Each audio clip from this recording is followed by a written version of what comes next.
Welcome to The Explainer. Today, we're diving into our source material to unpack cricket's ultimate endurance feat, the 300 Club.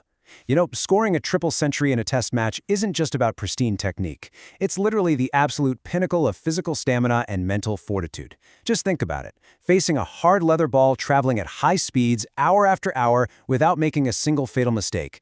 It requires a level of focus that, frankly, most of us just can't comprehend. So, let's dive into what it actually takes to survive and thrive at that extreme limit. Here's our roadmap for today. We'll start with the rarity of the milestone. Look at the 1930s pioneer era. Dive into the second innings miracle. Track how the ceiling was pushed higher, and finish up with the modern triple-ton boom. Let's get right to it. Now, the sheer exclusivity of this club is absolutely staggering. Our source data covers a massive 148 years of Test cricket. Think of the tens of thousands of players who have padded up and walked out to the crease since 1877, right? Thousands upon thousands of matches. Yet this monumental feat has happened exactly 33 times. Just 33 individual innings in nearly a century and a half. It's a massive statistical anomaly, reserved for only the most transcendent performances in the sport's history.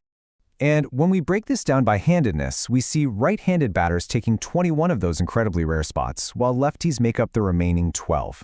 So what does this actually mean? It basically proves that no matter which side of the crease you stand on, the summit is impossibly narrow. Left or right, the physics of the game and the immense toll it takes on your body are exactly the same. Section 1. The rarest cricket milestone, 148 years, 33 innings. The timing of these centuries reveals a really stark contrast in difficulty.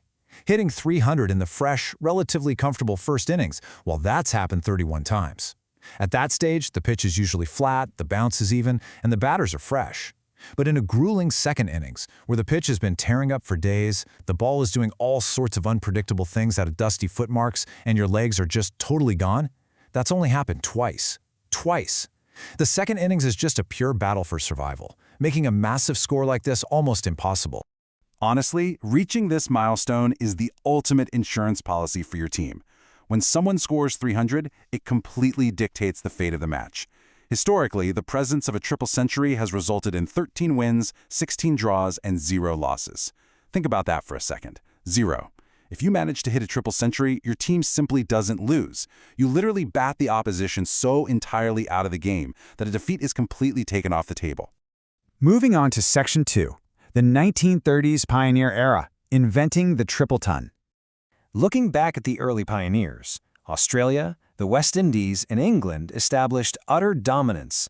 Australia holds the all-time record with 8 triple centuries, heavily powered, of course, by 2 from the immortal Don Bradman. The West Indies and England follow closely behind with 6 apiece. These 3 nations really were the bedrock of early Test cricket, and their legendary batters basically set the template for what a marathon innings was supposed to look like. To truly capture the magic of these early pioneers, you just have to look at the media from that era. After Don Bradman's 334 in Leeds, the press was absolutely captivated. The Times called it, quote, an innings so glorious that it well might be classed as incomparable. People had literally never seen a human being exert that kind of unbroken dominance over a bowling attack before. And it's wild to see how rapidly the ceiling of the sport was shattered in just an 8-year window. Andy Santom set the very first mark with 325 in 1930. Then, just months later, Bradman topped it with 334. Wally Hammond pushed it to 336 in 1933 before Len Hutton smashed a massive 364 in 1938. In less than a decade, batters went from testing the waters of 300 to rocketing past 360. The boundaries of human potential were being rewritten in real time. Section 3, the second innings miracle, Hanif Mohammed's marathon. Okay, to grasp the sheer magnitude of this next feat, I want you to put yourself in this impossible scenario. You're facing a crushing 473-run deficit. You're staring down a fearsome West Indian pace attack known for lethal speed. There are more than 3 full days left to play in a grueling 6-day test match, and you're batting in a rapidly deteriorating second innings. Defeat doesn't just look likely here, it feels completely undeniably certain. But our sources detail how Hanif Mohammed responded to this hopeless situation. After his team was forced to follow on, he simply batted, and batted, and batted. He stayed out there continuously for days, deadening his mind to the extreme fatigue and the blazing heat.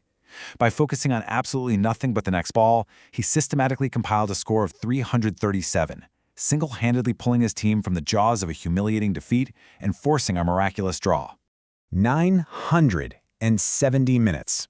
Seriously, let that sink in for a second. That is over 16 hours of continuous, unbroken concentration against the world's most terrifying bowling attack. Imagine trying to focus on a complex puzzle for 16 hours straight. Now imagine doing it standing in the heat with a hard leather missile flying at your head at 90 miles per hour. One split-second lapse in focus over those 16 hours meant you were out. It stands as a timeless monument to human endurance. Section 4. Pushing the ceiling higher, from Sobers to Lara. Moving into the modern era, that highest peak of cricket began to escalate again. Gary Sobers set an unbelievable high watermark with an unbeaten 365 back in 1958. Now that record stood seemingly invincible for an astonishing 36 years, until Brian Lara surpassed it with 375 in 1994. Matthew Hayden briefly stole the crown, bullying his way to 380 in 2003. But his reign was incredibly short-lived. Lara astonishingly snatched it back with a staggering 400 not out just a single year later. What's really fascinating here is comparing the sheer volume of balls faced to reach these monumental totals. You're looking at two totally different philosophies of endurance. On one side, you've got Brian Lara's grueling marathon accumulation.